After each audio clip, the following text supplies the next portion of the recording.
Gold price is trying to correct here, but really holding on to those higher levels. Phil, after gold's explosive move last week, shouldn't we be seeing a steep correction?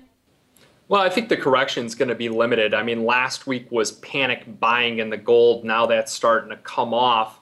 We're looking at some key levels of support, about $100 lower from that high, so 1717, and then below that 1680 are your two support levels. But I think gold prices are going to stabilize. They're waiting for tomorrow when France and Germany meet. There's no expectation that anything's going to come out of that. I think it's going to really disappoint investors, and they're going to come back into the gold market. So do you think that even that 1680 level is even realistic to hit at this point?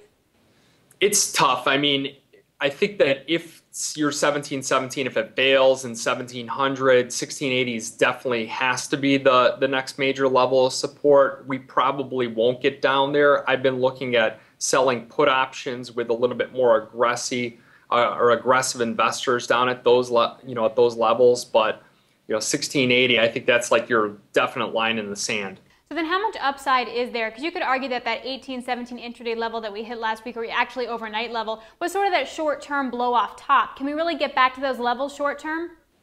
Oh, I think definitely. If you start to see that political turmoil start again in Europe, I think that Germany is tired of bailing out these other countries, and I think that there's going to be a point where their frustration shows, and it shows in the markets, and we see some of those sovereign nations banks take another nosedive, and then that's what's going to push gold up again. And what if we see no more bad news? I mean, I know you just laid out a pretty bleak scenario, but if the news stays relatively consistent, say we saw Japan's growth wasn't that terrible, so therefore seeing stocks rally, then what happens to gold? Does it stay in a trading range then?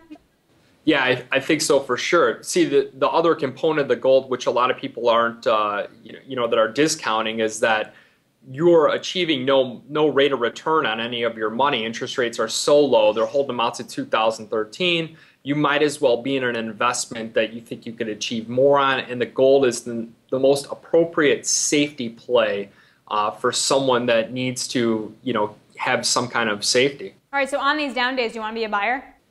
Absolutely. All right, thanks, Phil. I appreciate it. Gold is still going to be that safe haven of choice for investors.